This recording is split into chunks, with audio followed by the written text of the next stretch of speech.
My name is Randy Hall, and I want to welcome you guys to this video. This is a tool that I put together called TubeTank.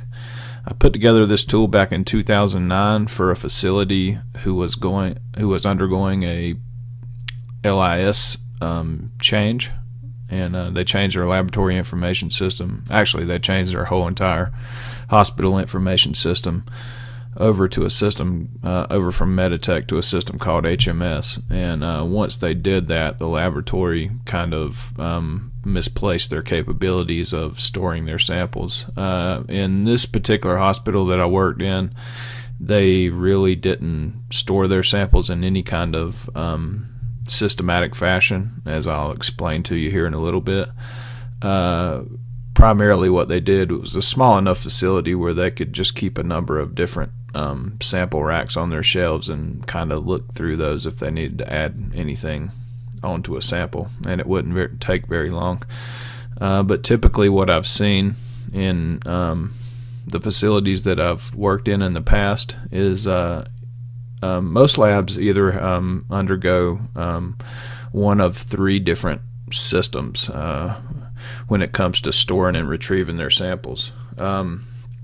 The first system is what I just explained to you, and as a facility gets larger, this system kind of breaks down and it becomes pretty cumbersome, and it can take a lot of time. I have seen anywhere over 100-bed hospital who would just kind of throw their samples into a rack as they come through their departments and as they process them. And the difficulty with this particular system is that, of course, when you have to go back and add a sample on, or you have to go back and pull a number of samples from a particular patient, that can be a very lengthy process, because you have to actually go through your entire rack and find whatever you need. And I've seen people work on this from anywhere to 20 to 30 minutes, and it's kind of ridiculous, because a tool like this is very simple to set up, and it can save you a tremendous amount of time.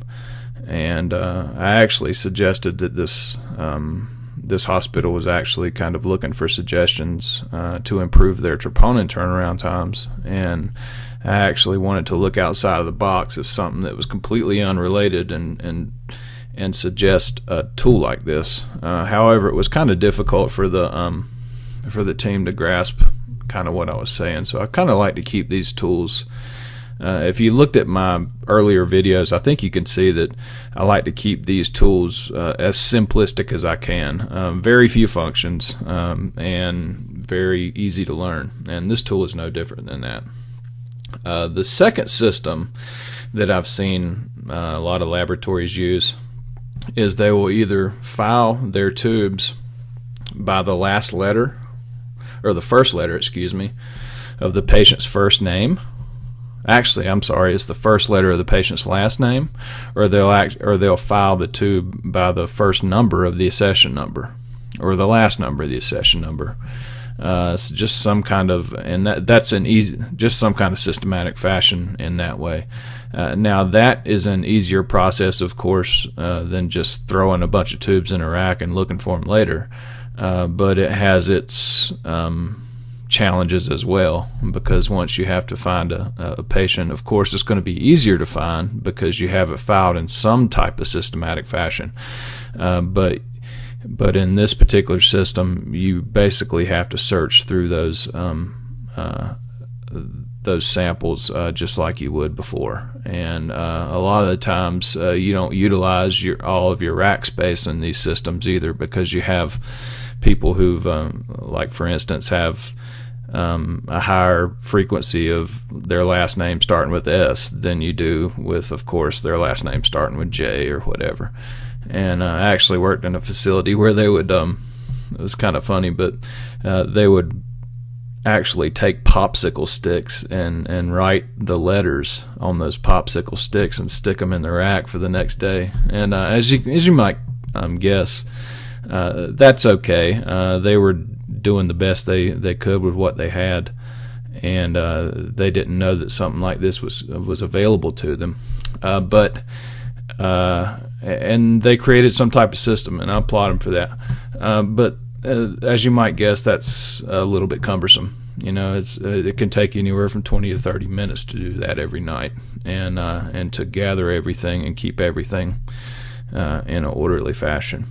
And the last particular system that I've seen laboratories use when it comes to this is what I have right here. And I just want to mention real quick that pretty much all laboratory information systems, or if you work within a larger hospital information system, which most of them are, they do have the capabilities of storing samples in a gridded system like this. However, a lot of places either don't know that, or they don't use that capability, or they don't take the time, or they don't prioritize it and take the time to set it up. And I think that that's unfortunate, but what I've done in this process is I've set up a basic gridded system with an Excel spreadsheet. And if you've looked at any of my earlier videos, I find Excel to be a very powerful platform in the lab. You can pretty much project any kind of process that you have onto a spreadsheet like this.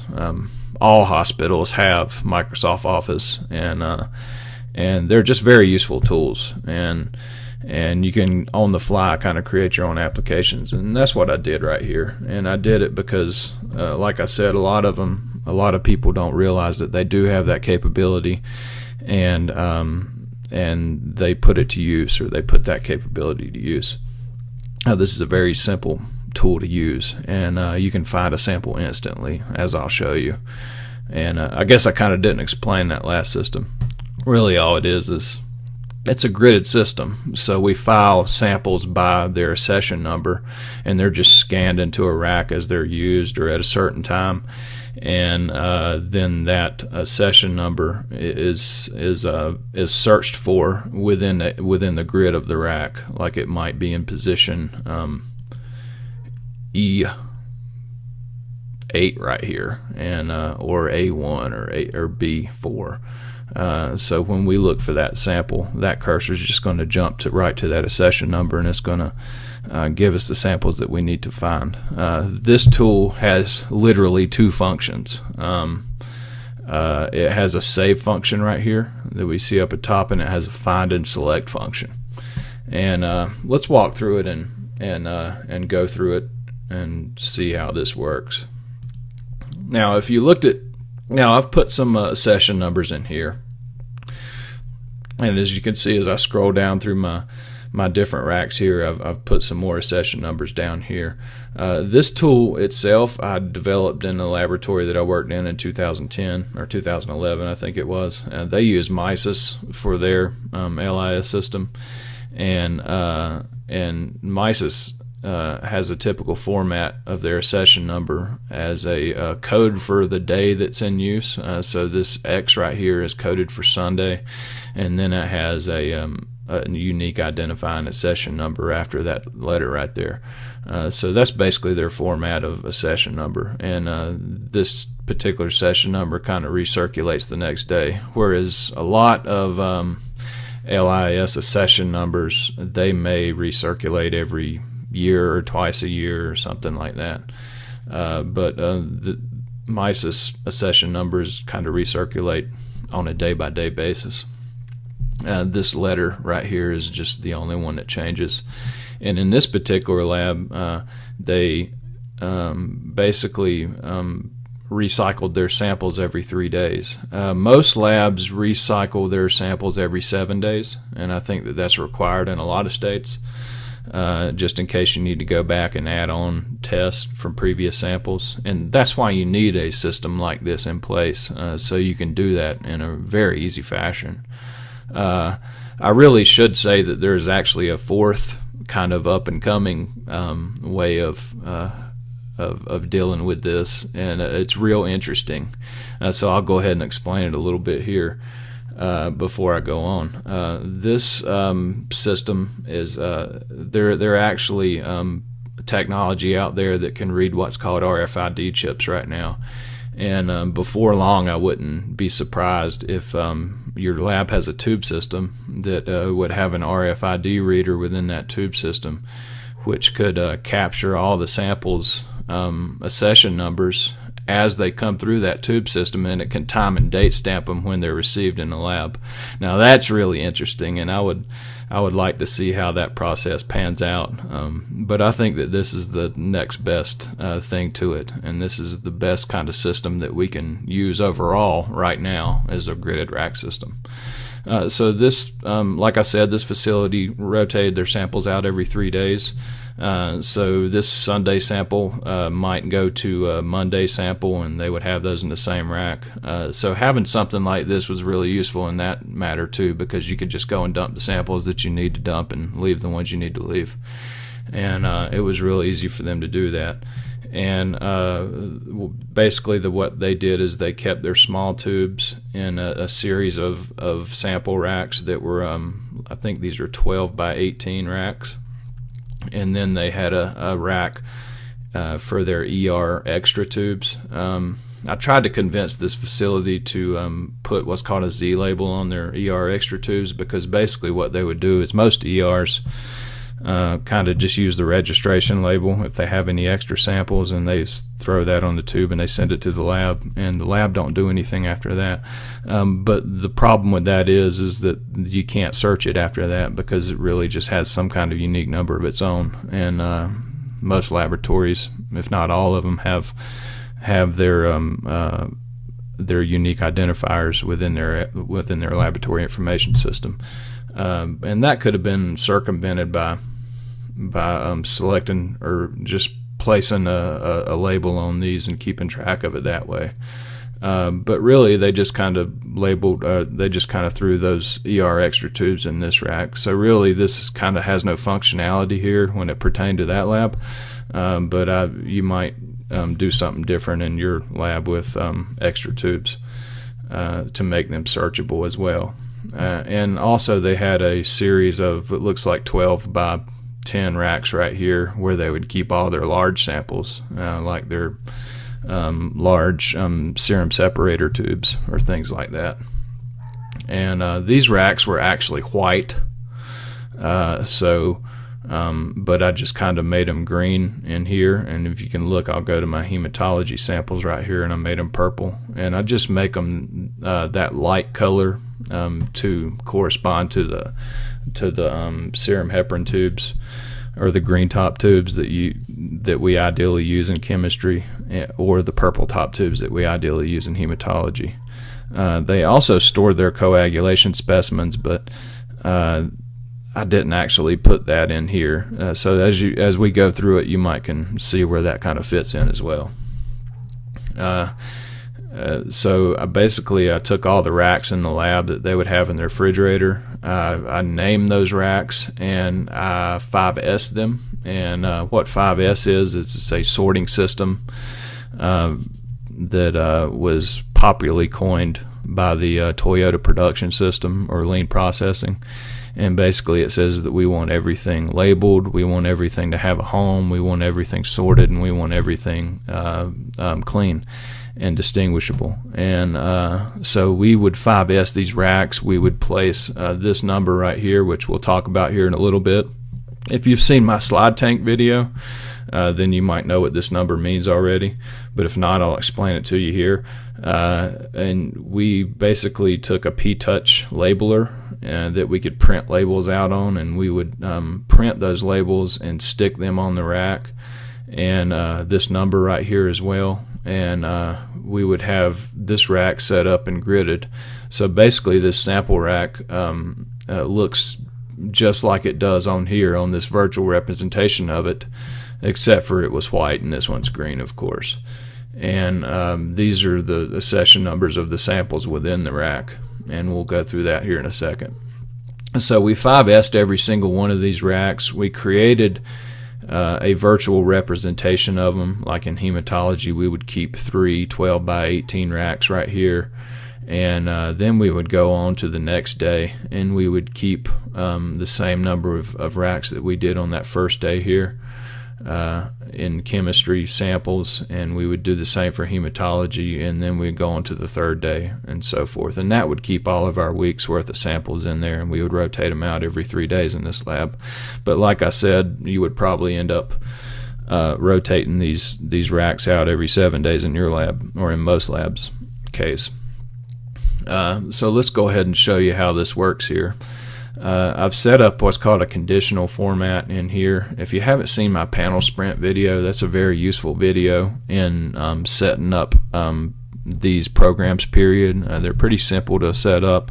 I'll walk you through in that video setting up the formats of how I do this and everything. So if you want to set one of these up for your lab, then I highly recommend that you look at that panel sprint video. It's a very useful tool that I put together for blood bank. But what pertains to what I'm saying right now is that video walks you through basically how I set one of these sheets up and how I improve them over time, and how we use these formats, and how we can set everything up to basically be a virtual representation of what we have on the outside. And the reason I do that, and I kind of haven't mentioned that in any of my videos yet, is that because if we can create a system that we can interact with virtually that is familiar to people on the outside, one thing I noticed is a lot of LIS systems have a very they have a learning curve to them, and once you learn how to use them, they're easy to use. And I've used plenty of systems in my experience, but what I think is more familiar to people is the actual layout of the labs they work in, and to have a system that you can interact with that's customizable and that can change with your laboratory and mirror what your laboratory does on the outside, I think is very valuable. And that's kind of how I put what I'm thinking when I'm putting these tools together. So let's go through this and see how this is used. As you can see, I typed in some accession numbers here just for example. I went down and I filled this rack up with the session numbers, and started to fill the next one up. What basically you would, before I say that, these samples in red right here are duplicate samples. I've set up a conditional format so that this sheet recognizes any duplicate number. That way, if we run across numerous tubes with the same accession number on them, we can search those tubes if we need them. We can search them in subsequent manners, and I'll show you how to do that here in a minute. What would happen typically is you would place your cursor. Let's go down to the empty rack right here. You would place your cursor right here, and you would take your barcode scanner, and most all labs have barcode scanners, and most all labs have a number of them. If you don't have one and you want to implement a tool like that, I highly recommend you get one, because you don't going through and typing all this stuff in is kind of defeats the purpose of the tool, because that takes quite a bit of time to do. So basically what would happen is you would have your tube right there in front of you. A lot of departments, they may get done with their samples and kind of throw them in a rack and then give that rack to a specimen processor. If you do that, you're kind of adding another step. But anyways, if you take that route, basically what the specimen processor would do is take those samples and then just scan the barcode, the accession number, into the system right here, and this system would go over to the next position in the rack automatically, and then you would scan that tube in and just scan your tubes in as it goes. And when it comes right here to the end, all these cells right out here are locked, and they basically, you can't select them with your key right here. As you can see, I'm trying to kind of select these out here. That doesn't work. So once it gets down here to the end of the rack, it automatically goes to the next row. So you just keep scanning your samples in systematically, just like this. And as you do so, this little tool up here is going to keep a count of all the small samples and all the large samples that we have right here in this particular lab's filing system.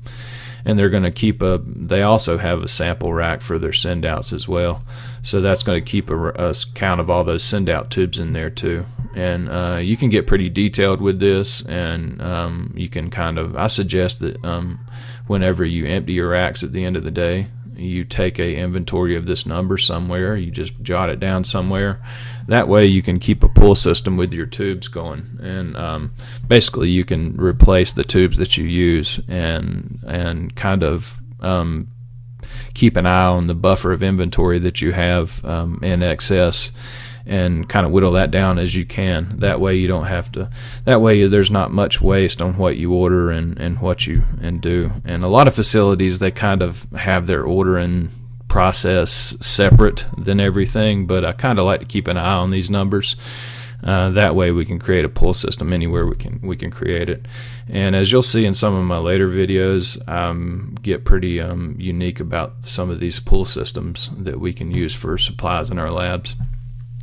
And we'll show you that as we go here. But basically they just scan the barcodes in. It's very simple. If you want to go down to, if they get to a large tube in their rack, they would just come down here and place their cursor like right here, and they would just start scanning them into these racks and put them away in their refrigerator. So let's take a couple of session numbers right here that we need to search, like X12348 for instance, or X12404. And let's say that we're down here all the way on Friday, and somebody calls down to the lab, a nurse or a physician calls down to the lab, and they say, well, I want to add on a sample, I want to add on a potassium, or I want to repeat a sodium level or repeat a BMP level from a sample that we had on Sunday. And a lot of times, you know, they keep their add-ons within a period of 5 or 6 days, but sometimes that might happen. But for this particular instance, we'll just do that. And what we would do in that case is we would look up our session number in our LIS system, and we would look up that patient sample, and let's just say it's X12348 right here, and of course we're over here interacting with these samples, and we would go up here to our find and select function right there. We'd go down here to find, and this would bring up our dialog box for find and replace. And one thing that we want to make sure of is most of the time this program is just going to be minimized down here in your tray, so you can pull it up and interact with it anytime you want to. But what we want to make sure of is we want to go to our options right here and make sure that this is set to workbook, because if this is set to sheet, then it'll only work within this sheet, and it won't work throughout the entire system right here, throughout the entire, we got 1, 2, 3, 4, 5, 6 sheets right here. So if this is selected set to work within sheet, then that kind of negates the whole thing. But as long as you don't close this program out, it's going to be in workbook mode all the time. If you close it out, you're going to have to select that options and change it back to workbook before you search. So let's go ahead and put our session number in right here, X12348. After we looked up the session number in our LIS system, we just pulled this program up. We said find. We went to our select function right here. In our find white box right there, we put X12348. We hit find next, and you can see our cursor jumps back to Sunday's sample, X12348. Now in this case, now that it's in red, we know that there's also another sample. So if we pulled that sample and we saw that it didn't have very much plasma in it, but there was another serum tube somewhere, we could hit find next again, and it will go directly down to that other serum tube. And you can see that it's quickly gridded. It's in this rack in position A6, so we would go to that rack and look for position A6, and we'd pull that sample out, and instantly we can find our samples. And let's show it to you again, see how it works here.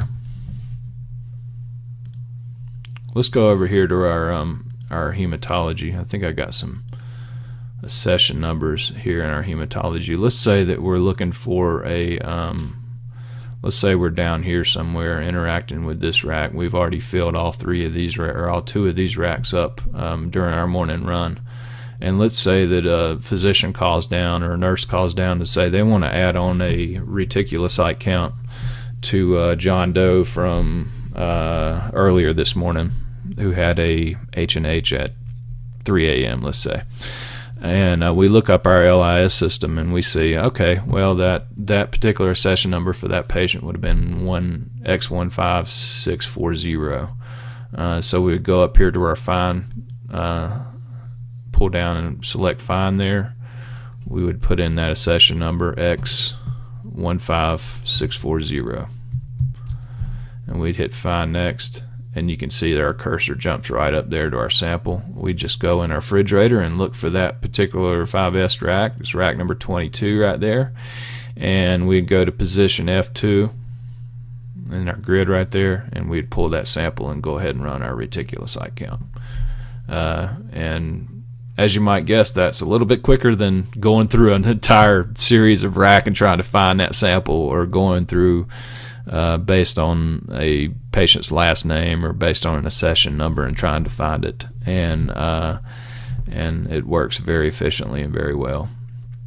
As you can see up here, we keep an account of all of our tubes in this particular day, or all of our purple tubes, and then we have a total count of all the tubes that we have on our shelf at any given time.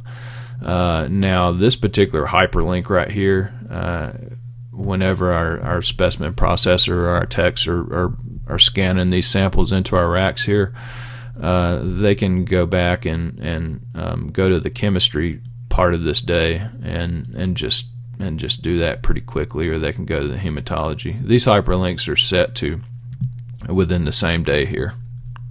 So if I want to go to my chemistry specimens, I can just select right there, or go to our hematology specimens, I can select right there. And once I select that, it's always going to place the cursor up here in the first position in A1 right here. So we can go and interact and place that cursor anywhere we want. But as you can see, we can't select anything out here because we don't need to do that. So as you can see, every one of our days right here has a hyperlink to where it can go to the next department within that day, and you can interact between different sheets on those days. Or you can just go down here and select your certain tabs right here, and that will be fine too. And once you have scanned all of your samples in here, you're always going to want to save. You're always just going to want to hit your save icon real quick, and that way it's going to save all the data that you've updated for that day. When it comes time to delete your samples out, or when it comes time to empty them, like for instance in this lab they do them every 3 days. Let's type in some Monday samples here just so I can show you. 12590, and I'm just going to copy them over here just to kind of show you what's going on. Let's say I wanted to empty Sunday samples in this case. If your accession number is systematic by number, you might not be able to do this, but primarily like I said, what most people do is they do it every 7 days. So they'll have an actually different rack for different days, but this particular lab didn't do that. So if they wanted to go and dump their Sunday samples, what would happen is they'd have to go and search through that rack to see what Sunday samples they would need to pull, and then they would throw them away. In this case, you can just see, okay, Monday samples start in position F7, so I need to dump all of Sunday samples. So we'll just click and drag these over and hit your delete key on your keyboard and delete those out, and then we'll delete these out. And as you can see, that it updates our number right here, and we're left with our Monday samples right there, which we'll discard tomorrow. And we'll go down here and do the same for our large samples right here and our 12 by 10 racks, and we would just select up here in the corner. We would drag all the way down to our other samples at the end right there. We delete them out, and we'd do the same for this rack. And of course you would dump those racks into your larger sharps containers or wherever you discard your samples at, and you're left with your Monday samples right there. And you would do the same for hematology samples. Of course you would, in a day's time, you would have a lot more samples than what we're showing here, but we're just doing this as an example. So you would delete those out as well, and it keeps our count. And we can see we have 7 samples somewhere, and I don't know if I kind of set those into when I was setting this up as an example somewhere. Okay, they're probably, yeah, they're the Monday samples right there that I just put in. And that's basically how this tool is used. As you can see, kind of when I scroll, it keeps that top bar right there scrolling through the racks. You can scroll and look through the racks if you want to, but that's basically what the find function's for. It jumps right to your sample that you need. So it has basically two functions. It has save and it has find. And our find key is right there. Like I said, you're always going to want to make sure that this is set to workbook instead of sheet. And that's rather simple, and it only takes one time. You want to leave this open at all times, you can do that. There's a little bit more discipline that kind of takes place in these than what I might kind of explain. A lot of times in larger facilities, you want to get with your IT department because they'll have a particular lab folder that only certain people can access, and sometimes your director might have to set up a series or set up a list of names of people in your lab that's going to use these and send those to your IT director, and that way he can give you access to that folder, and nobody else in the hospital or the facility can access that folder and inadvertently change anything or look at anything they don't need to look at. So that might take a little bit of time. Usually you can do that within a day or so. The facility that I set this up in, we had a folder within our lab, but we just had to have our IT person come down and give us access to that folder because really only the supervisors had access to it. So basically they gave us access to the file within that folder, and we just kind of placed it where we needed it to be placed, and we can use it from then on out. Basically that's the biggest challenge you might run into with a tool like this. If you have a very busy director, a lot of times they might it might not be a very big priority for them to do that. So I suggest you just do it yourself. You know, if you want to put this tool together yourself, and you're a more experienced user with Excel, it's very easy to put together. You can probably tell how to put it together from what I've done here. My count functions right here are just formulas. I have actually a hidden function right here, and you can go in when you're setting up a spreadsheet and hide your cells right there. Well, there's a hidden cells right in here that count each one of these racks for the tubes in the racks, and then the count function right up here is just a sum of all those formulas right there. But if you would like me to help you set up a sample system like this, I would be more than happy to. Please take advantage of it. You'd be surprised at how something simple like this can equate to certain areas, that can equate to saving you time in other areas that you didn't even know that were related. And I believe it can do that. It really can, because like I've said, I've seen people spend a horrendous amount of time doing stuff like this, and a tool like this is just the time that it takes to set it up, the time that it takes to train somebody to use it, is well worth it. And I would love to set one up for you, and I know a lot of labs that probably need something like this. You can email me at rhall95@liberty.edu if I can help you in any way. I've enjoyed putting this video together for you, and you guys have a wonderful day.